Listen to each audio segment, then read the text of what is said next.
Bom dia, igreja, graça e paz. Sejam bem-vindos a essa terra de adoração. Que o Espírito do Senhor fale com você nesta manhã. Espero que Ele já esteja falando com você por meio da adoração, que o seu coração já esteja aberto para receber a palavra do Senhor. Antes de trazer a palavra, eu gostaria de trazer algumas informações para a vida da nossa igreja também, algumas coisas que têm acontecido nesses dias. Estamos vivendo o tempo, das pedras da nossa coroa, e já fazem alguns anos, porque quando eu comecei o meu ministério no Senhor, eu comecei com 33 anos, quando eu comecei a pregar a palavra de Deus. E quando eu cheguei perto dos 50, eu comecei a me deparar de um fato que ele é inevitável, o fato de que eu estou ficando velho, apesar desse rosto jovial, e o fato de que muitas pessoas que estão perto de nós estão mais velhas. E isso quer dizer que com o tempo nós vamos começar a perder muita gente, muitas pessoas que a gente ama. Se Jesus não voltar logo, nós vamos perder pessoas que a gente ama, família, pai, mãe. Nós vamos ficando velhos e os outros também. Por isso nós temos que priorizar a salvação da nossa casa. Por isso que nós temos que entender sobre esta questão de levarmos a nossa família para o Senhor Jesus. Porque assim como o tempo está passando para nós, está passando para os outros também. Essa semana foi uma semana de perdas seguidas. Na sexta-feira, graças a Deus, foi evangelizada, aceitou o Senhor Jesus Cristo por meio da família. A dona Dalva Pimenta, a mamãe da nossa irmã querida Nilce Pimenta, com 83 anos, ela partiu, uma idade avançada. Isso foi na sexta-feira. No sábado, nós tivemos a perda, partiu para o Senhor também, recebeu o Senhor Jesus Cristo. Praticamente todos os filhos falaram do Senhor Jesus para ele. O seu Antônio Freitas, o vovô do Beto, da Paloma, da Kátia, o papai da Verônica, também com uma idade avançada, 93 anos. Isso foi no sábado. E agora de manhãzinha eu recebi uma notícia que a nossa irmãzinha Iamara nos comunicou que a mamãe dela faleceu, porém jovem demais, 58 anos. Deixa eu colocar o óculos aqui, porque 3 e 8, 58 anos. Ela sofreu uma queda, e ao ser colocada na cama, ela já tinha problemas de saúde bem graves. Ela sofreu um infarto fulminante, muito jovem. Então isso nos mostra, irmãos, que nós temos que levar a nossa família para o Senhor Jesus Cristo, que nós não podemos perder tempo. Alguns estão ficando velhos, outros nós não sabemos quando vai chegar a senha. A hora que chegar a senha, não adianta. Você pode ser o cara mais forte do mundo, mais saudável. Tem gente com muita comorbidade, muita doença que está aí chegando nos 90 anos, e outros com idade mais nova indo embora, porque só Deus sabe os planos dele. Isso nos faz entender que nós precisamos falar do amor de Jesus para as pessoas. Nós temos que levar a nossa família para as pessoas. Assim como eu dei o testemunho na sexta-feira da minha vida, com relação à libertação financeira, eu também quero te dar meu testemunho, de que eu levei toda a minha família para o Senhor Jesus Cristo. Não tem ninguém da minha família que não aceitou Jesus. Então eu não falo de uma coisa que, sabe, aquele tipo de discurso, você fala, mas não vive, você fala, mas você não fez. Não, minha mãe aceitou o Senhor Jesus, meu irmão que morreu aceitou o Senhor Jesus Cristo antes de entrar em coma profundo comigo, o Rubens, meu irmão, minha cunhada, todos os meus sobrinhos e alguns dos meus parentes. Nós precisamos levar o Senhor Jesus. Então, infelizmente, essas notícias que nos deixa triste, porque a morte, o apóstolo Paulo diz que a morte é o nosso último inimigo. Nós temos vários inimigos no mundo aí, a carne, o diabo, e um monte de coisa que está acontecendo, mas o maior inimigo e o último é a morte, porque quando ela chegar, acabou, não tem mais briga, aí é a eternidade com o Senhor Jesus. Então nós temos que levar a nossa família para o céu, nós temos que falar de Jesus para as pessoas, e eu vou te dar essa oportunidade, nas segundas-feiras, nessa primeira segunda-feira agora, amanhã, eu vou gastar um tempo aqui para trazer estratégias, então serão 12 meses aí, onde nós vamos aprender estratégias de como levar a nossa família para o Senhor Jesus Cristo. E como eu disse, eu tenho essa experiência, gostaria de compartilhar ela com você, para que você também pudesse falar, eu e minha casa servimos ao Senhor, eu e minha casa. Então, que você possa fazer isso, em nome de Jesus. Deixa eu ver se eu não esqueci de nada. Por favor, abra a palavra de Deus, vamos ficar em pé, abra a palavra de Deus em Gênesis capítulo 2, versículo 7, ontem nós tivemos o nosso Preplare. O Preplare é uma reunião de planejamento da Igreja Resgate, nós fazemos essas reuniões de planejamento só há 24 anos, todo início de ano, nós fazemos o Preplare, quer dizer, pré-planejamento da Resgate, onde a gente trabalha todos os ministérios, conversamos, procuramos entender um pouquinho do que está acontecendo e avançamos como igreja em unidade. Não é assim, cada ministério faz o que quer, nós andamos, caminhamos em unidade. Então ontem foi uma bênção e eu pude ministrar um pouquinho dessa palavra no Preplare, falei para o pessoal do Preplare, falei, essa palavra é que eu vou pregar no domingo, de manhã, e no próximo culto à noite, quando eu pregar, também vou trazer essa palavra, porque é uma palavra de Deus para nós, falando exatamente sobre esta questão de vidas. Gênesis capítulo 2, vou ler somente o versículo 7, diz assim, então formou o Senhor Deus ao homem do pó da terra, e lhe soprou nas narinas o fôlego de vida, e o homem passou a ser alma vivente. Fale comigo, corpo, alma e espírito. Então formou o Senhor Deus ao homem do pó da terra, e lhe soprou nas narinas o fôlego de vida, e o homem passou a ser alma vivente. Vamos orar mais uma vez? Vamos pedir a bênção do Senhor para este momento. Pai, nós entramos na Tua presença com adoração, glorificamos o Teu nome, apresentamos ao Senhor as nossas ofertas e pedimos a Tua bênção sobre os nossos filhos. Mas também pedimos nesta manhã que o Senhor conforte o coração de todos aqueles que estão sofrendo, que perderam seus queridos, ó Deus. Peço que o Senhor visite agora a Yanara, Senhor, com essa tristeza, essa notícia tão difícil, no primeiro dia, Senhor, da nossa semana, nesse tempo de adoração ao Teu nome, conforta o coraçãozinho dela, conforta a sua família, dá sabedoria agora, ó Deus, nas decisões. Também peço que o Senhor conforte toda a família, ó Deus, dos Teus filhinhos, ó Deus, da Verônica e seus filhos aqui da igreja, e assim também a Nilce.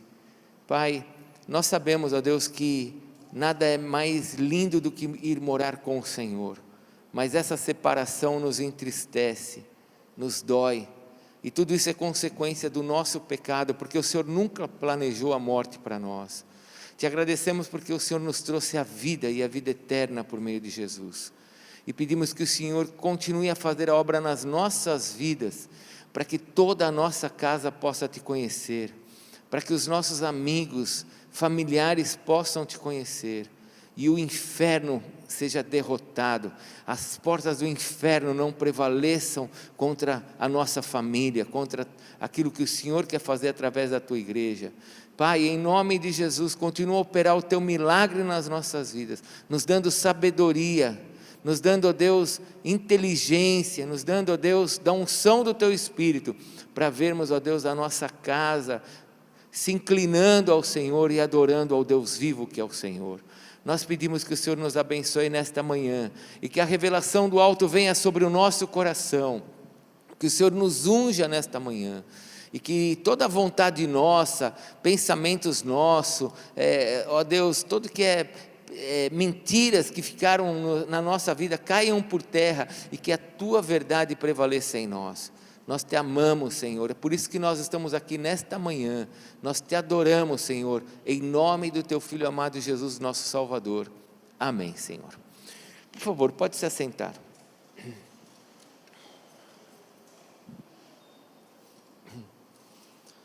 Então formou o Senhor Deus ao homem do pó da terra, e lhe soprou nas narinas o fôlego de vida, e o homem passou a ser alma vivente. Nessa manhã eu quero trazer uma palavra para vocês sobre o valor da vida. O tema da palavra que o Senhor colocou no meu coração é sobre o valor da vida. Quando a gente fala vida, a palavra vida é uma palavra muito complicada, porque o mundo não sabe definir o que é vida, a ciência não sabe definir o que é vida. Você pergunta para a ciência o que é vida, você vai ficar horrorizado com o que os cientistas pensam sobre a vida. As pessoas não sabem definir vida. Afinal, quando nós falamos vida, nós temos que perguntar: que vida? Que vida? Nós estamos falando do quê? Vida marítima? Vida vegetal? Vida animal? Estamos falando dessa vida que o nosso sistema, esse sistema solar, esse universo tem uma vida. Ele se alimenta um do outro. Tudo isso está extremamente organizado por um Deus que criou tudo isso. Onde, se você colocar o planeta Terra, eu vou falar aqui de maneira errada, tá bom? Mas só para você entender, se a gente colocar o planeta Terra 10 metros para lá, fora, para longe do Sol, ele resfria, nós morreremos congelados. Se colocar 10 metros para perto do Sol, nós morremos queimados. Deus colocou exatamente no lugar que nós temos que estar, para ter vida. Mas não só essa vida que nós conhecemos, mas a vida de tudo que está aí, desde os insetos. Então, o cientista não consegue definir vida, porque quando ele fala vida, ele olha para tudo isso e ele fala: que tipo, o que é vida? E como a ciência e o mundo olham para a vida como um sistema, onde você sabe que muitas vezes um pássaro vale mais do que um ser humano. Se você matar um passarinho, você está frito. Se você matar alguém, você ainda tem a chance de ficar em liberdade. Mas se você matar uma tartaruga, é crime inafiançável no Brasil. Então você veja como a vida ela é complexa, a gente não entende, o mundo não entende o que é vida.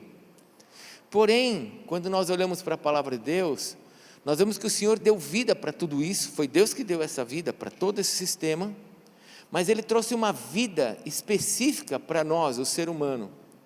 E como a ciência não consegue separar isso, ela te vê como um ajuntamento de átomos. O quanto você vale? Nada, absolutamente nada para a ciência. Quanto você vale para a ciência? Absolutamente nada, porque você é um monte de átomos, de moléculas que amanhã você deixa de existir e desaparece. Assim como uma árvore desaparece, como um passarinho desaparece, você também um dia vai desaparecer. Essa informação que há muitos anos a gente vem recebendo na igreja, né? Fazem anos que a gente não recebe o Dr. Grady McMurtry, um cientista que é criacionista, nos mostrando como a criação está totalmente ligada à ciência, ela é informada pela criação de Deus e não o contrário. O Dr. Grady sempre falou isso, nós fomos influenciados por essa situação humanista e diabólica que nos faz olhar para a vida como algo também meio confuso. O que é vida? Eu estava falando ontem no preparo, eu falei assim, quando eu me converti, há 30 anos atrás, com 21 anos de idade, eu aprendi na igreja que Jesus Cristo tinha morrido por mim, tinha pago todos os meus pecados, eu fiquei apaixonado por Jesus, e me ensinaram da maneira mais simples possível, esse presente que você recebeu é de graça, porque a salvação é pela graça, e me ensinaram de uma maneira muito simples, e falaram assim, esse presente que você recebeu, você tem que dar para outras pessoas, E eu comecei a levar a palavra de Deus para minha família, que eu falei, eu quero dar o presente que eu ganhei para os outros. Hoje em dia, quando a gente fala para as pessoas assim, você precisa levar sua família para o Senhor Jesus, a maioria das pessoas olha e fala assim, mas para quê? Cada um toma a sua decisão, eles não querem. E minha mãe não queria, meu irmão não queria, meu outro irmão também não queria, mas eu não parei de pregar até que eles entendessem, porque eles não querem, não é que eles não querem porque eles são ruins, eles não querem porque eles foram enganados, por um sistema que não sabe nem o que é vida. Como vai entender a morte se você não entende a vida? O que esperar de uma vida eterna se você não compreende nem a sua vida aqui na terra? Então eu fiz de tudo para mostrar para a minha família sobre essa vida que Jesus nos apontou. É interessante, vocês conhecem o versículo de João 10:10 muito bem, não conhece? O ladrão vem matar e... Muito bem, mas olha o que Jesus disse, eu vim para que você tenha... Ué, você não tem vida? Você não tinha vida? Precisa responder isso. Ele veio para você ter? Então você não tinha vida? Não, não tinha vida. É um outro tipo de vida. Mas ele não veio somente para você ter vida, ele veio para você ter uma vida e uma vida em... Então é um processo, não só uma mudança, agora eu vou ter vida, mas eu vou ter uma vida diferente da que eu tinha. Eu vou ter uma vida diferente da que eu tinha. É interessante como Deus nos apresenta a vida e como o mundo nos apresenta a vida. E esse mundo faz com que a vida se torne algo muito simples, muito banal, sem valor. As pessoas não têm mais sentido mais nada pelas outras, porque Jesus mesmo disse que com o tempo o amor se esfriaria. Então, eu já não sinto mais nada pelo meu próximo, mas daqui a pouco, como já acontece na vida de muitos, eu não sinto mais nada pelas pessoas que estão à minha volta, a minha família. Ontem eu escutei uma pessoa dizendo assim para mim, meus filhos, hoje eu não deixo meus filhos fazerem isto. Olha só, olha o perigo disso, irmãos. Mas não falou com maldade. Você acha que um pai quer fazer alguma coisa de ruim para o seu filho? Você acha? Mas olha a fala do pai, hoje eu estou impedindo meus filhos de fazerem isso, de tomarem Coca-Cola, mas quando eles forem velhos, eles fazem o que eles quiserem, o problema é deles. Não, porque quando forem velhos, deixarão de ser meus filhos? O que isso aponta? Aponta para uma influência dentro do nosso coração, de que depois que você casar, o problema é seu, se vira, que eu tenho minha vida e você tem a sua. Não. Nós continuamos sendo uma família, e se eu puder te ajudar e te abençoar, eu vou continuar te abençoando e te ajudando, e cobrando de você coisas boas, porque agora não é só a sua vida, é a vida também dos meus netos. Você entende? Você entende como esse mundo está sendo influenciado por essa questão da vida? Quanto vale então a vida? Talvez você esteja agora pensando assim, não, mas para mim a vida vale. Amém, vamos fazer alguns testes aqui? Posso? Você não vai precisar levantar a mão, nem piscar para o lado, nem cutucar teu irmão, mas eu vou fazer alguns testes, porque se nós estamos falando de vida, e nós estamos falando de uma vida que Jesus Cristo está nos dando, que é uma vida diferente do que aquela que a ciência nos apresenta, porque ele me diz assim, eu vim para que vocês tenham vida. Então nós não tínhamos, alguém compartilhou conosco a fé em Jesus, e nós passamos a ter uma vida. Talvez você esteja aqui pela primeira vez, e você pensa que você tem vida, só que você não tem vida, a menos que você tenha Jesus no seu coração, porque Jesus disse, eu vim para que você tenha vida. Sem Jesus não tem vida. Jesus disse assim, em João 14,6, eu sou o caminho, a verdade e a vida. Não há vida fora de Jesus. Não tem vida fora de Jesus. Será que tem vida em outro planeta? Eu tenho certeza que não, mas talvez você acredite que tenha. Não importa, isso a gente pode discutir. Mas uma coisa que nós temos que ter certeza é que há vida em Jesus.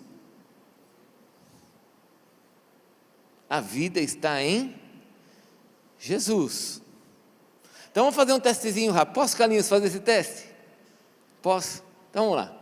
Responda aí para mim. Você sabe quanto é que a igreja evangélica no mundo, não é no Brasil, gasta com missões? Cada ser humano, cada evangelho. Vamos fazer uma conta aqui meio absurda, tá bom? Tudo assim meio louco, mas vamos lá. Quantas pessoas tem no mundo? 7 bilhões e meio de pessoas aproximadamente. Quantos evangélicos que nós temos no mundo? Pessoas que sabem quem é Jesus, amam Jesus e entendem que agora eu preciso compartilhar a vida com outra pessoa que não tem vida. Quantas pessoas? Vamos colocar aí 2 bilhões de pessoas, 2 bilhões de evangélicos, 2 bilhões de evangélicos. E agora você tem que me responder, quanto é que cada evangélico, cada cristão dá para missões por mês? Porque missões por mês, missões é aquilo que nós vamos fazer para ganharmos vidas. Vamos lá, quanto você acha que cada pessoa dá? Eu vou te falar quanto que a nossa igreja dá mensalmente por missões, por mês. A nossa igreja, alguns não dão absolutamente nada, outros dão mais, mas se a gente faz a média, a nossa igreja dá de 5 a 7 reais por mês, por pessoa aqui para missões, ok?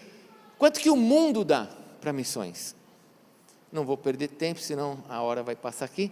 O mundo dá 30 centavos, a igreja evangélica do mundo dá 30 centavos por mês para missões. Então agora eu quero te fazer uma pergunta, valorizamos a vida? Realmente a vida é importante? Deixa eu dar um dado para você, para que a gente possa pensar melhor, né? Agora, no dia 2 de junho de 2021, uma organização chamada, é uma plataforma da AME, plataforma americana, eles fizeram uma avaliação de quanto no Brasil se gasta com um pet por mês. Sabe o que é um pet? Um cachorrinho, um gatinho, um peixinho, um ratinho, um hamster, alguma coisa que você tem, um papagaio, um passarinho. Quanto que as pessoas gastam com pets por mês no Brasil? Sem falar de banho, tosa e acessórios. R$200 as pessoas gastam com um cachorro por mês. Se for falar de banho, tosa e acessórios, isso chega a R$230 por mês. Será que o mundo tem invertido? Porque você poderia pensar assim, tá bom, mas quanto é que o mundo dá por mês de dinheiro para essas ações filantrópicas, para cuidar do pobre, das crianças que estão morrendo hoje? Porque o que morre todo dia, o que morre de crianças com fome no Brasil, de fome, fora as coisas simples, diarreia, essas coisinhas simples, né? Verminose, que seria anemia, coisas simples de combater, de fome. Sabe quanto que as pessoas dão de dinheiro para essas associações, essas entidades, para que seja feita a obra social? R$24 por mês. As pessoas doam. Mas para os seus pets, mais de R$200. Isso mostra, irmãos, o que eu quero mostrar para você nessa manhã? Isso mostra que existe uma influência do mundo que vem para nós. E nós começamos a viver o que o mundo vive. A vida passa a valer cada vez menos. Como eu disse para vocês, quando eu tinha 21 anos, quem se convertia há alguns anos atrás, não tirava os olhos de uma coisa, levar a cruz de Cristo para toda casa. E hoje, depois de 30 anos, a gente começa a assistir o quê? Esse desvaneio todo, essa insensibilidade toda. Não interessa, meu filho toma uma decisão que ele quer, eles querem fazer isso, o problema é deles. Não é assim, eles estão sendo enganados. Eu fui enganado durante 21 anos, eu achava que estava certo. O dia que me mostraram a simplicidade do evangelho, que eu comecei a ler a Bíblia, eu falei, Senhor, como é que eu nunca entendi isso? Como é que eu nunca vi isso? Como ninguém nunca me falou sobre isso? Eles também, as pessoas que estão lá fora, estão desse jeito. Eles não sabem a verdade. Alguns vão rejeitar, é verdade. Alguns, mas esses alguns são alguns, não são todos. E segundo, não são os da nossa casa. Não são os da nossa casa que vão rejeitar, porque eu e a minha casa vamos o quê? Servir ao Senhor. Então vai lá o Jean, baiano bonito, lindo, vai lá e evangeliza a família dele cada vez que ele vai para... É isso mesmo, tem que levar o amor de Jesus para a família. Quando a família vem para cá, ele traz aqui... É isso mesmo, não pode parar. Mas ele não aceitou esse ano, mas tem o ano que vem, e o ano que vem não aceitou também, tem o outro ano, até que eles entendam. Porque a vida, escute, a vida vale muito. A vida vale muito. Eu quero mostrar 4 coisas lindas de quanto é que a vida custou para o Senhor Jesus. Quanto é que custou a vida do Senhor Jesus? Uma vida para o Senhor Jesus. Vamos fazer uma análise aqui? Vamos caminhar um pouquinho com isso? Fala para o teu irmão assim, ó, você vale muito. Não, fala com alegria, fala, você vale muito aos olhos do Senhor. Mas fala para ela assim, mas as pessoas que estão à sua volta também valem. Amém? Você vale muito para o Senhor Jesus, mas as pessoas que estão à sua volta também valem. Deixa eu falar uma coisa, quanto é que custou a morte das pessoas para o Senhor Jesus? Talvez você pense assim, custou a morte de cruz. Calma, nós vamos chegar lá, custou sim a morte de cruz. Mas deixa eu te falar algumas outras informações que talvez você nunca tenha pensado. Uma das coisas que custou para o Senhor Deus a morte, a vida de vocês, a minha vida para Ele, foi um plano de misericórdia, de redenção. Fale comigo, um plano de redenção. Quando você olha para a cruz, você está vendo ali na cruz somente o Senhor Jesus Cristo, que deu a sua vida por você. Mas para isso acontecer, teve um plano de redenção. E isso custou ao nosso Deus. Eu quero que você pense o seguinte, imagine esse Deus que criou o universo e tudo que existe, que criou todas essas vidas que você pode imaginar. O Senhor Jesus Cristo, numa figura de linguagem, ele diz que até as pedras têm vida. Ele fala assim, se vocês não me adorarem, se essas pessoas não me adorarem, dizendo Hosana nas maiores alturas, até as pedras vão clamar, dizendo que até as pedras teriam vida. É óbvio que isso não é uma figura de linguagem, dizendo que deixe acontecer o que está acontecendo. Mas imagine agora o Senhor Deus que criou o universo, criou todo esse sistema lindo, perfeito, maravilhoso e perfeito. Olha uma criança, a perfeição de uma criança, os dedinhos, a unhinha, tudo, cílios. Olha a formação de uma criança. Olha, eu estava até pensando, eu estava falando para Deus, eu falei assim, Senhor, até a lagartixa é uma coisa interessante, não é verdade? Você já pensou? Eu fiquei pensando esses dias, assim, porque lá na minha casa, toda lagartixa a gente dá um nome, né? Sabe que a lagartixa é um negócio do bem, né? Ela come aranha, barata, essas coisas. Então, mas eu fiquei pensando, puxa, quando Deus criou a lagartixa, Ele deve ter pensado assim, toda criança vai segurar no rabo da lagartixa, vai arrancar o rabo da lagartixa. Então eu vou fazer com que o rabo da lagartixa cresça sozinho, quando alguém arrancar o rabo dela. Olha que Deus perfeito, como é que Ele pensou nisso, que a gente ia arrancar o rabo da lagartixa? Eu estou te falando desse Deus que criou esse universo perfeito, equilibradíssimo, perfeito, que tem o seu pincel em cada detalhe, a sua assinatura. Imagine esse Deus que criou tudo isso, olhando agora e falando assim, esse homem vai pecar contra mim, e eu vou fazer um plano para salvar ele. E esse plano não foi fácil. Abre lá em Hebreus capítulo 11, por favor. Porque você talvez olhe somente para a cruz, mas eu quero que você entenda quanto você custou para que esse plano chegasse. O que é esse plano de redenção? Quanto custou para um Deus perfeito, poderoso, ter que executar tudo isso? Porque eu vou falar uma coisa para vocês. Anderson, eu sou um ser humano. Eu vou falar, se eu fosse Deus, ainda bem que eu não sou Deus, eu já teria resolvido isso aqui há uns 2000 anos atrás. Você não. Hã? Se eu fosse Deus, eu teria resolvido essa parada há uns 2000 anos atrás. Já teria falado, vocês são muito mal, acabava com todo mundo, pronto. Liquidava e começava tudo de novo. Ainda bem que eu não sou Deus. Hã? Mas você está entendendo o que é esse plano de redenção? Um Deus que é poderoso tem que olhar para nós, pecadores, e ver em nós o seu plano sendo executado dia após dia. Ele que é um Deus atemporal, um Deus que está fora do nosso cronos. Existe um tempo chamado cronos, que é esse que você tem, que nós temos,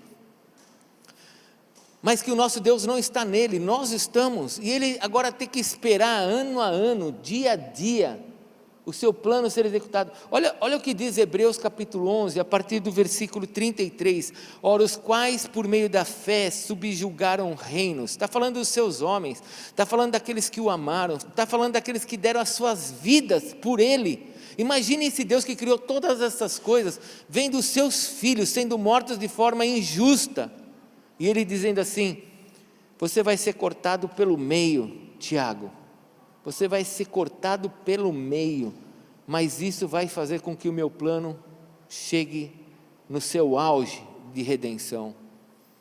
Olha o que diz, os quais por meio da fé subjugaram reinos, praticaram a justiça, obtiveram promessas, fecharam a boca de leões, extinguiram a violência do fogo, escaparam ao fio da espada, da fraqueza tiraram força, fizeram-se poderosos em guerra, puseram em fuga exércitos de estrangeiros, mulheres receberam pela ressurreição os seus mortos, alguns foram torturados, não aceitando o seu resgate para obterem superior ressurreição, outros por sua vez passaram pela prova de escárnio e açoites, sim, até as algemas e prisões, foram apedrejados, provados, cerrados pelo meio, mortos ao fio da espada, andaram peregrinos, vestidos de pele de ovelha e de cabras, necessitados, afligidos, maltratados, versículo 38, homens dos quais o mundo não era digno, errantes pelos desertos, pelos montes, pelas covas, pelos antros da terra.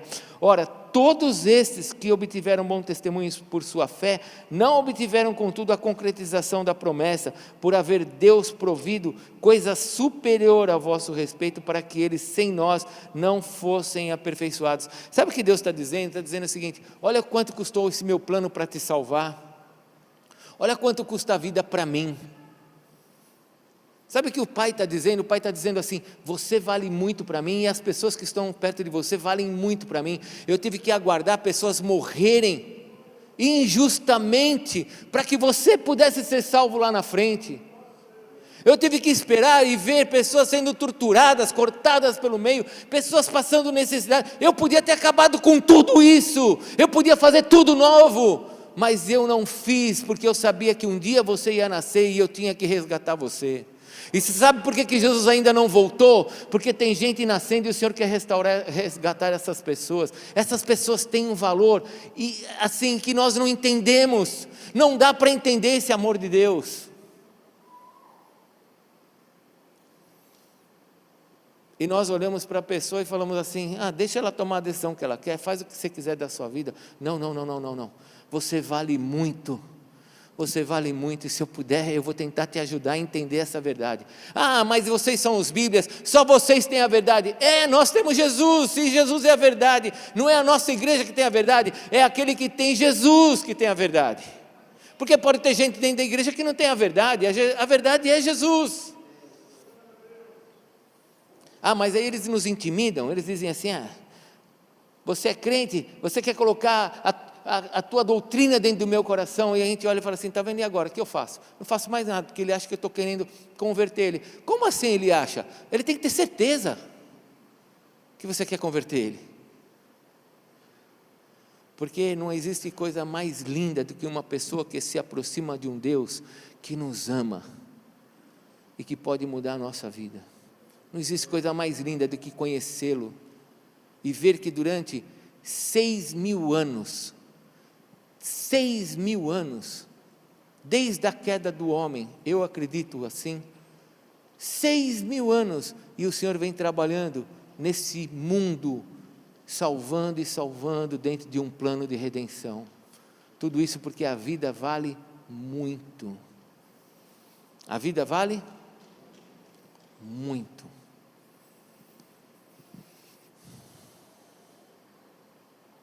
O teu filho vale muito. Não é porque ele é teu filho, é porque Jesus morreu por ele. Também porque é teu filho. Olha que bênção. Mas é porque Jesus morreu por ele. Morreu pelos pecados dele. Morreu para levá-lo para o céu. E Deus desenhou um plano de redenção. Um plano para a salvação. Fala para quem está do teu lado: você vale muito aos olhos do Senhor, mas as pessoas que estão à sua volta valem também. Amém? Segunda coisa que nos mostra o valor de uma vida, sabe o que isso fez? Com que o nosso Deus tivesse que ver o avanço das trevas. Você já pensou nisso? Olha só, não só teve que estabelecer um plano de redenção para o homem, mas o nosso Deus, sendo Deus, novamente, ainda bem que eu não sou Deus. Se eu fosse Deus, eu já tinha pego esse capeta chamado Satanás, eu já tinha feito um negócio com ele. Mas olha o nosso Deus, no seu plano, tem que ficar assistindo, um Deus santo, tem que ficar assistindo o avanço das trevas, com essas imundícies, com essas aberrações, pessoas subindo em caminhão de som, pessoas que se dizem assexuados, que se dizem perversos, eles se declaram, nas ruas, fazendo teatro de Maria abortando Jesus, fazendo xixi público em cima de alguém que encena ser Jesus numa cruz, fazendo xixi em cima da pessoa. Imagine um Deus santo, todo poderoso, vendo Satanás zombar dele, ele, Satanás, que foi derrubado dos céus, que tentou ser semelhante a ele, e o Senhor o lançou por terra. E Satanás agora avançando sobre a humanidade, fazendo com que uma tartaruga vale mais do que uma pessoa, com que uma árvore vala mais do que uma pessoa, com que as pessoas não se preocupem com nada, com o próximo.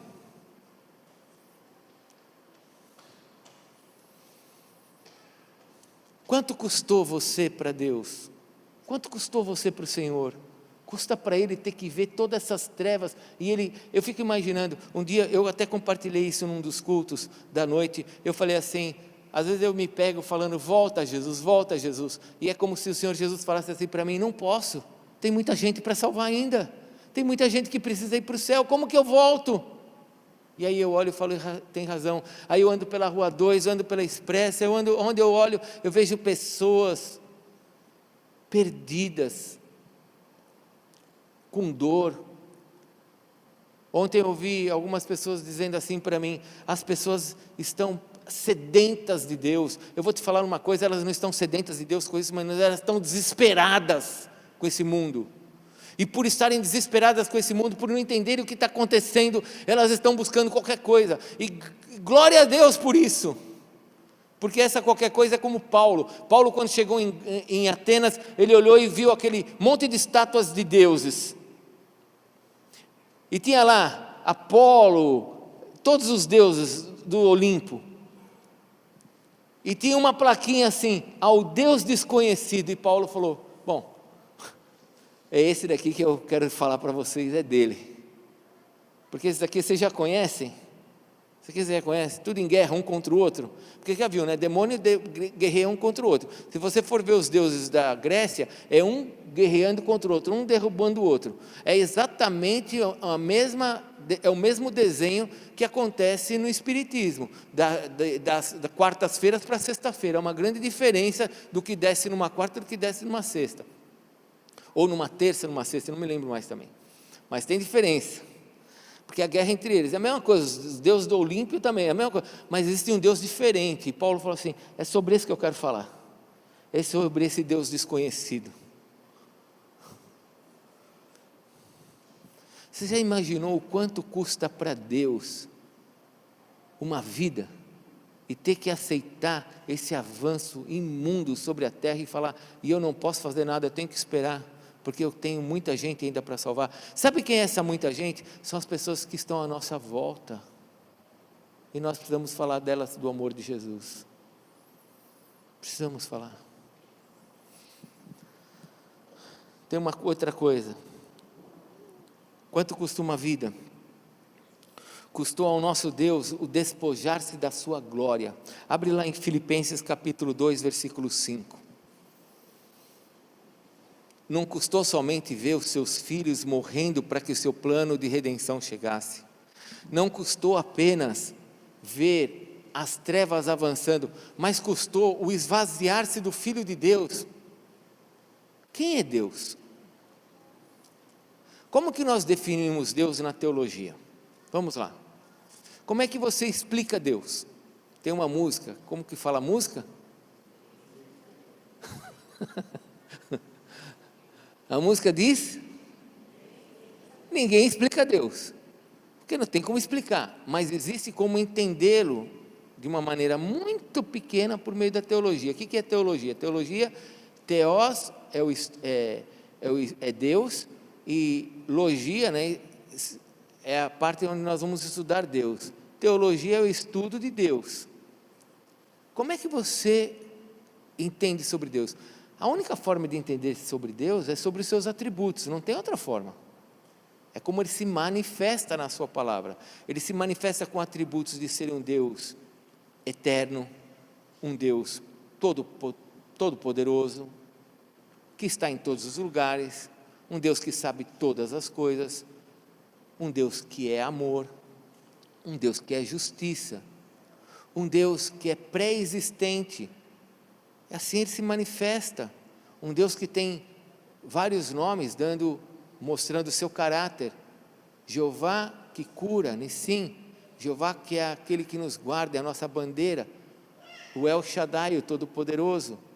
Ele se manifesta, é assim que a gente conhece Deus, pelos seus nomes, pelos seus atributos, visíveis e invisíveis.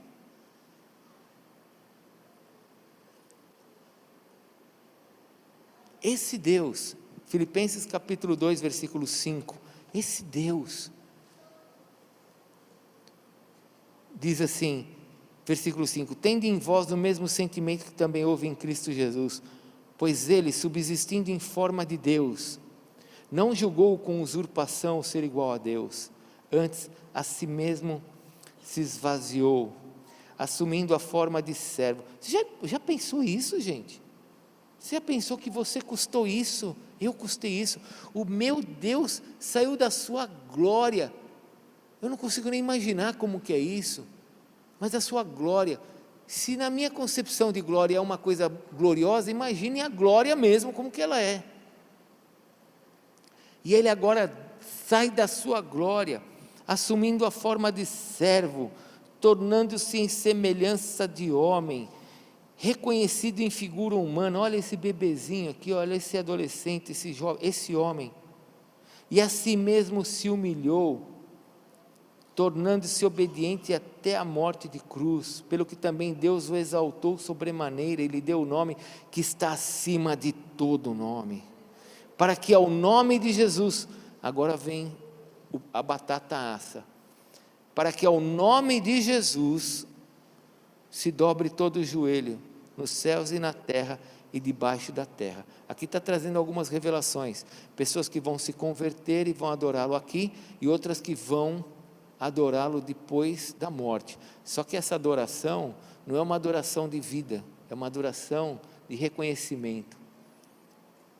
Eu não sei se você sabe, mas em Apocalipse, eu vou dar aula de Apocalipse esse semestre, não sei se você sabe, mas no Apocalipse vai ter um lugar chamado Trono Branco, onde toda a humanidade vai ser julgada, e toda a humanidade vai se prostrar diante do Senhor e vai reconhecer que Ele é o Messias. Ele era o Messias, aquele que foi rejeitado, o que foi crucificado, o que foi zombado, o que foi colocado de lado. Nós queremos isso para a nossa família, que a nossa família participe disso, ou participe agora, dobrando o seu joelho e falando: Tu és o meu Salvador.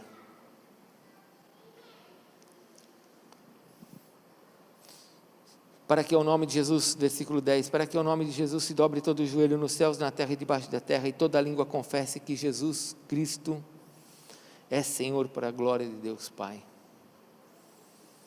Quanto custou você? Você custou um plano de redenção. Você custou para Deus esse avanço das trevas. Ele está esperando salvar a sua família.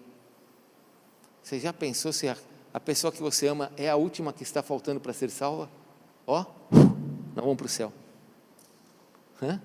Coisa linda. Você custou a palavra chamada kenose no grego, o esvaziar-se de Deus, o Deus deixando a sua glória e dizendo assim: eu vou até vocês para salvar você. Gente, ninguém, por isso que eu preguei isso no domingo à noite, né? Nem olhos viram, nem ouvidos ouviram, nem jamais penetrou em coração humano o que Deus tem preparado para aqueles que o amam. Isso não quer dizer que Deus está preparando coisas lindas para a sua vida. Ele vai preparar mesmo, isso faz parte. Ele veio para que você tenha vida e tenha uma vida abundante. Mas quando fala que nem olhos viram, nem ouvidos ouviram, nem jamais penetrou em coração humano, ninguém nunca pôde imaginar um plano de salvação como esse. Ninguém nunca pôde imaginar um Deus que fizesse isso. Por isso que quando você compartilha esse Deus com as pessoas, elas ficam perplexas, elas falam: isso não pode ser verdade? Como assim alguém vai morrer por mim e eu não vou precisar fazer nada?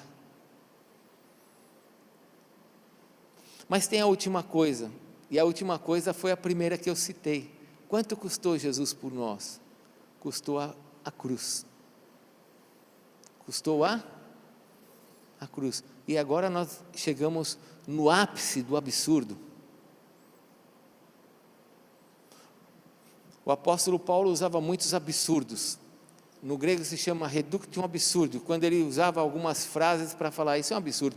Ou seja, se você não quer guardar a tua santidade como mulher, então rapa a tua cabeça. Ele não estava mandando para as mulheres rapar a cabeça, mas ele estava querendo dizer: olha, já que você não quer uma coisa, faz o pior.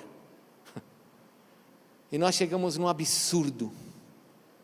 Um Deus que é todo poderoso, cheio de amor e graça e justiça e juízo, em 6.000 anos vem trabalhando com a humanidade para salvar. Salvou por meio do judeu e hoje salva por meio da igreja. Tem permitido Satanás fazer o que ele quer, porque ele continua aguardando a salvação das pessoas. Se esvaziou e assumiu uma forma humana, olha, igual a gente, mas sem pecado, para nos salvar. E aí chega no máximo, foi a cruz por nós. Foi até a cruz. Podia ter parado. Ele podia ter parado há 2.000 anos atrás e ter falado assim: espera aí, gente, já fiz demais por vocês. Sim ou não? Ainda bem que eu não sou Deus. Ele podia ter parado, podia ter falado assim: espera aí, eu já fiz demais. Já morreu muita gente por causa de vocês. Vou começar de novo, como eu fiz com Noé. Você sabe que Deus fez aquilo com Noé, de destruir a raça humana, não foi porque Deus queria destruir a raça humana, porque Satanás interferiu na raça de tal maneira que começou a deformar a raça com gigantes. Então Deus teve que intervir ali. Não é que Deus acabou uma vez, por que ele não acabou a segunda vez? Deus nunca teve plano de acabar com a raça humana. Ele fez o homem para salvar o homem. Tanto é que ele sempre teve um remanescente fiel. Noé foi o remanescente fiel. Abraão, remanescente fiel. E como diz Paulo, sempre haverá um remanescente fiel. Agora ele vai para a cruz, por mim e por você. Na cruz, ele é ferido de uma maneira assustadora. Um homem que não cometeu nenhum pecado e só fez o bem. Na cruz ele foi humilhado quando estava levantado diante dos olhos daqueles homens. Suas vestes foram repartidas, ele foi colocado ali em cima quase como nu. Para um judeu isso. O nosso Deus despido, ferido. Quanto você custa? O que a ciência diz, o que os homens dizem? Quanto que as pessoas que estão na sua casa custam? Ele ali exposto. Se isso não bastasse, cai sobre ele todo o pecado da humanidade, do passado, do presente e do futuro. Se isso não bastasse, o Pai o abandona. Deus o abandona o Pai jamais abandona. Deus meu, lama sabachthani. Deus meu, por que me desamparastes? Porque Deus não convive com o pecado. Mas na hora da sua morte, Pai, o Pai jamais deixa. Pai, nas tuas mãos entrego o meu espírito. Um Deus todo-poderoso, experimentando a morte, ter que descer a uma tumba, ao lugar dos mortos, porque Ele te ama e ama as pessoas dessa terra.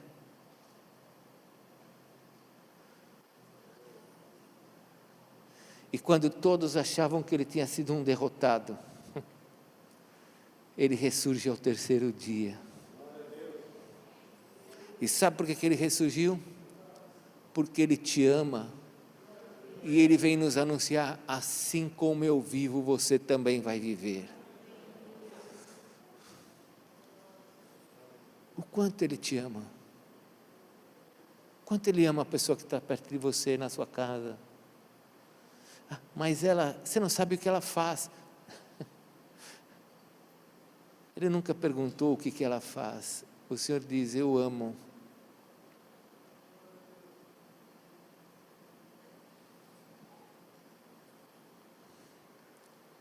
Mas a pessoa que eu quero evangelizar, apóstolo, acho que ela nunca vai abandonar certos pecados. Leva ela para o céu. A questão de pecado é com Deus, não é com você. Deus não chamou você para perdoar pecados, para julgar pecados. Jesus falou assim, quem não tem pecado que atire a primeira pedra. Jesus não manda você olhar para a pessoa se ela é digna ou não. Ele diz, eu morri, eu tenho um plano, esse plano tem me custado, olha o que o diabo está fazendo, eu tive que me esvaziar e tive que morrer por você, olha quanto isso tudo custa. Não julga o teu próximo, pregue a palavra, quer seja oportuno ou não. Talvez você esteja aqui pela primeira vez, deixa eu te dar uma boa notícia, que talvez você nunca tenha ouvido. Jesus não voltou até hoje por causa sua, porque Ele te ama, e Ele quer a tua salvação, Ele não quer a tua religião. Jesus não veio para estabelecer uma religião. Eu lembro que quando nós fomos começar a resgate, uma das crises que eu tive foi, por que eu tenho que ter um CNPJ? Mas não tem jeito, você tem que ter um CNPJ, senão você não existe. É como querer viver sem um CPF. Porque Deus não é Deus de religião, Deus é Deus de salvação. Quanto você custou para Ele? Quanto você custa? Espero que você sinta desse amor. E você que está aqui pela primeira vez, segunda vez ou algum tempo já, entenda, você custou muito para Ele, Ele te ama, mas Ele também ama as pessoas que estão perto de você. Por isso que às vezes a gente não entende, né? Quer Jesus como teu Salvador? Eu quero. Fique em pé, vem aqui na frente. Aí a pessoa fica com vergonha. Vergonha do quê? Vergonha de um Deus que te ama nesse nível. O dia que me falaram dele, eu me entreguei a Ele. Entregue-se para Ele. Ele te ama, mas ama também as pessoas que estão do seu lado. Você precisa ter um plano para salvar a tua família, porque Deus tem um plano para salvá-la, e esse plano passa por você. Quantos da sua casa têm que ser salvos? Fale comigo, todos. Todos. No seminário, uma vez eu perguntei para o meu professor, creia no Senhor Jesus Cristo, e será salvo tu e a tua casa. Paulo falando com o carcereiro, em Atos 16. Aí, eu perguntei, pastor Ricardo, minha casa, qual é a minha casa? Ele falou assim, a tua casa é a tua casa, você, tua esposa e teus filhos. Eu fiquei pensando, bom, mas por que ele fala isso? Porque para o judeu, a minha casa é a minha família, é toda a minha geração. Se não, eu quero minha mãe também. É que meu pai morreu quando eu tinha 11 anos, senão eu também tinha levado ele para o céu. Se bem que eu acho que meu pai está no céu. Então, crê no Senhor Jesus, será salvo tu e a tua casa. Quem é a sua casa? É a tua mãe, é o teu pai, os teus irmãos, todos que estão na sua casa. Você não pode parar, até que todos possam ir para o céu. Então eu quero encerrar fazendo aqui um convite para você que está aqui pela primeira vez, segunda vez, ou já está entre nós há algum tempo, e você nunca falou, Jesus entra na minha vida. Se você já ficou em pé algum momento e já disse, Jesus entra na minha vida, e você fez uma oração, você não precisa nunca mais recebê-lo, porque ele já entrou na sua vida. Você está salvo. Mas se você nunca falou, Jesus entra na minha vida, você precisa fazer isso.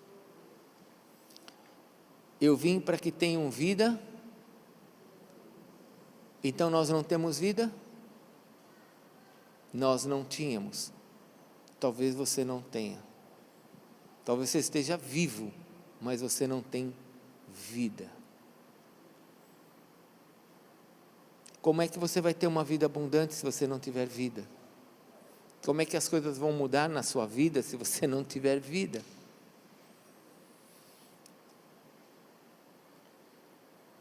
Então eu queria fazer esse apelo a você hoje, primeiro a você, depois eu vou fazer outros apelos e outras orações, mas se você nunca falou, Jesus entra na minha vida, eu gostaria de orar com você, gostaria de fazer uma oração com você, de te ajudar nessa oração.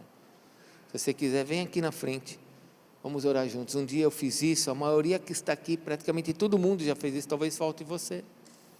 Chama a pessoa que está do seu lado e fala para ela assim, vamos lá, hoje eu quero declarar que Jesus é o meu Deus. Isso tem que ser publicamente, diante dos céus e da terra, para que tudo aquilo que nós servimos na nossa vida, fique muito claro ao mundo espiritual, que eu estou tomando uma decisão.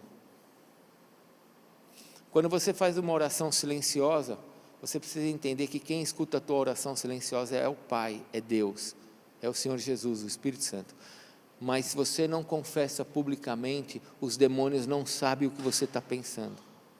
Por isso que a Bíblia diz assim, se você confessar com a tua boca ao Senhor Jesus, e crer que Deus o ressuscitou dentre os mortos, você vai ser salvo, Romanos 10.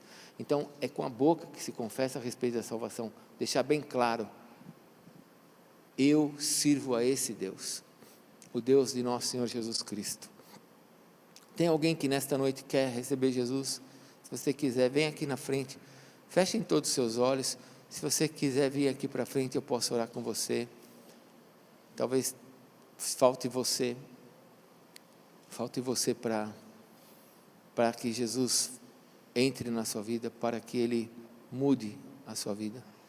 Tem alguém que nessa manhã quer dizer, Jesus, Tu és o meu Senhor, vem aqui para frente, deixa eu orar com você.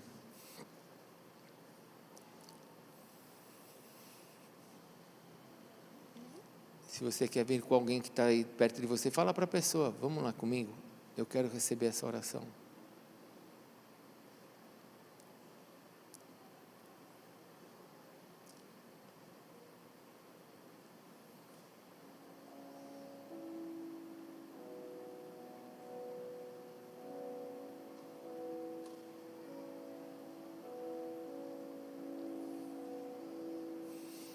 Você já tem certeza que Jesus está dentro do seu coração, na sua vida? Você tem certeza que você tem vida? Você não vai ter vida abundante se você não tiver a vida. Você tem certeza que Ele está dentro de você? Você talvez possa estar aqui na igreja há 6 meses, 1 ano, 2 anos. Se você nunca confessou Jesus, você precisa confessar. Se você já ficou em pé em algum momento da sua vida aqui na igreja e fez a oração com a gente, você não precisa fazer de novo. Mas se você nunca fez, você precisa fazê-la. Todos que estão aqui têm certeza que Jesus Cristo está na sua vida? Então eu convido agora toda a igreja a ficar em pé. Nós vamos orar por essa vida abundante. Porque se você tem vida, Ele quer que você tenha essa vida e uma vida abundante. Fique com seus olhos fechados e tente ver isso num filme. Todo o plano de Deus para te salvar. Tente ver isso num filme. Todo esse avanço demoníaco e Deus te protegendo para te salvar. Olha o que o diabo tentou contra você. Talvez tenha tentado matar você através de um aborto, através de uma rejeição na gestação. Talvez o diabo tenha tentado matar você na tua infância, na tua juventude, ou tentado levar você a um nível de destruição que você nunca chegaria até ele. Mas olha o que o Pai fez. Ele impediu o avanço das trevas sobre a sua vida, para que você pudesse ver o Senhor Jesus. E aí o teu coração recebeu, você foi apresentado a esse Jesus que desceu dos céus, deixou sua glória, se esvaziou, assumiu a forma de servo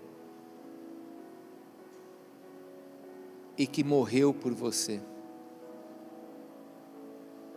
se humilhou até a morte para te salvar. Tudo isso que você está enxergando nessa manhã, você precisa entender que faz parte de um plano que não encerrou-se quando você aceitou Jesus. Esse plano não terminou ali. Quando você aceitou Jesus, agora começou um plano novo na sua vida, de Deus em você, para que você possa ter uma vida abundante. O que é uma vida abundante? É aquela vida plena, é aquela vida cheia de graça, de alegria.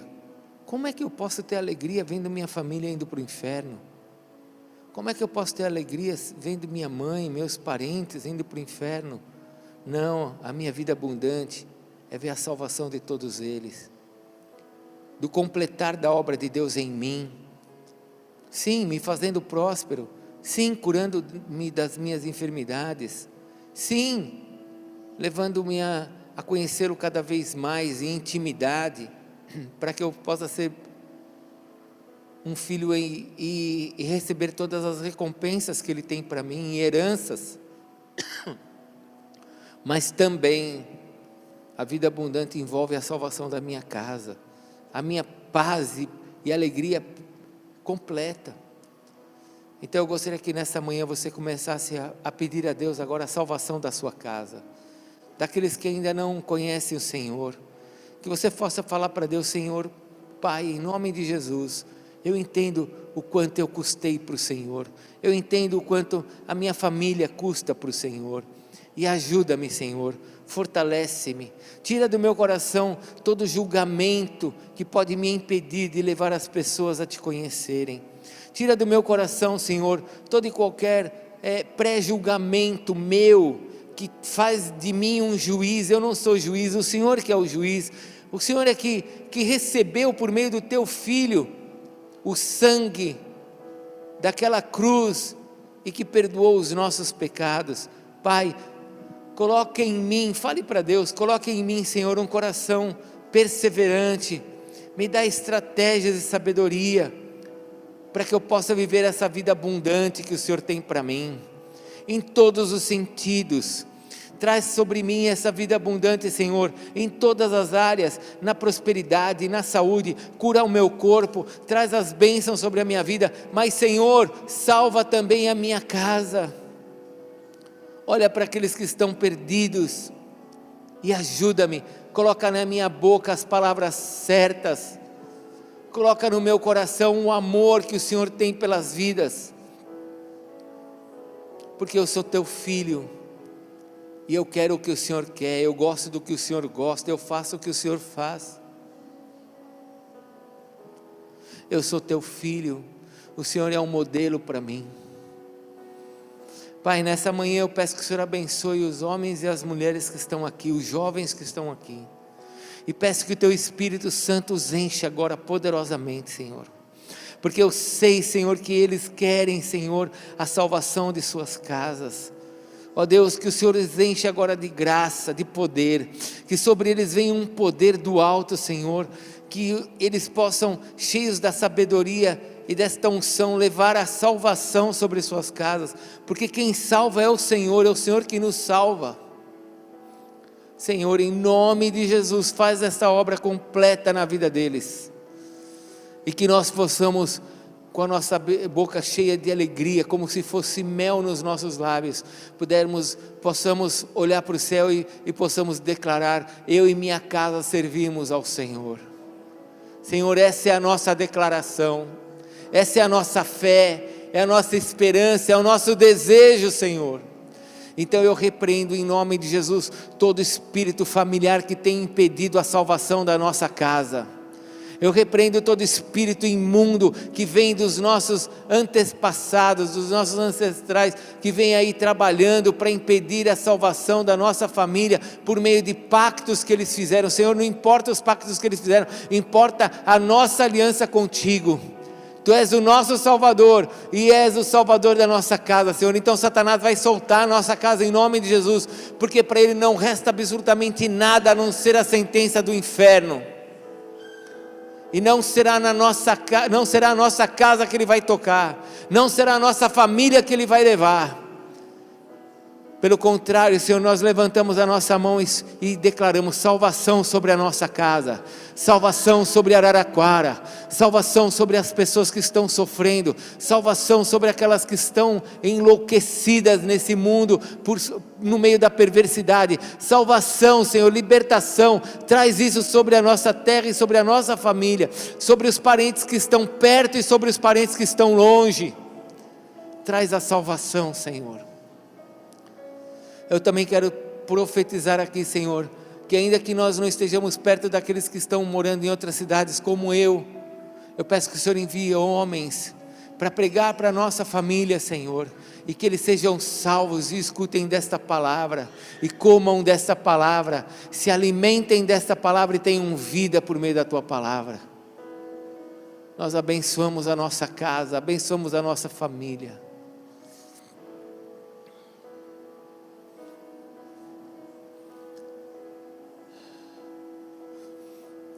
Se você está com alguma enfermidade, coloque a mão sobre o seu corpo. Se você pode colocar sobre a parte da enfermidade, coloque sobre a parte da enfermidade. Se você não pode, coloque a mão sobre o seu coração. Senhor, em nome de Jesus, a vida abundante que o Senhor nos dá, nos traz cura. E eu repreendo agora essa enfermidade que está sobre o corpo dos teus filhos. Que essa enfermidade saia agora, que essa doença saia agora, e que isso se torne um testemunho de salvação para a nossa família. Então eu agora ordeno: doença, saia desse lugar, espírito de enfermidade, saia daqui agora. Eu te repreendo e te ordeno: saia desse corpo, saia desta vida.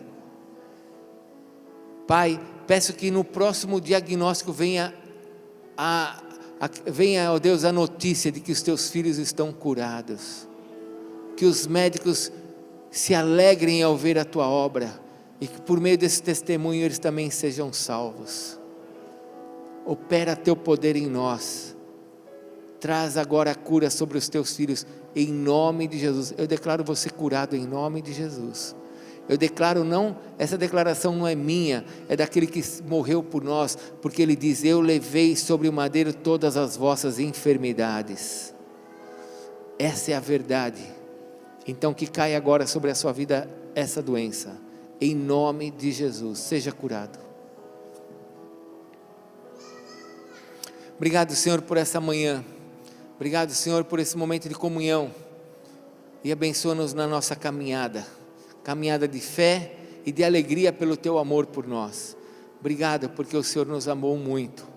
Peço que o Senhor os abençoe agora na volta para suas casas, e que nesse primeiro dia da semana, as suas famílias, seus filhos sejam abençoados, que seja uma semana de graça e de paz. Nós te agradecemos por tudo, em nome de Jesus, amém, Senhor.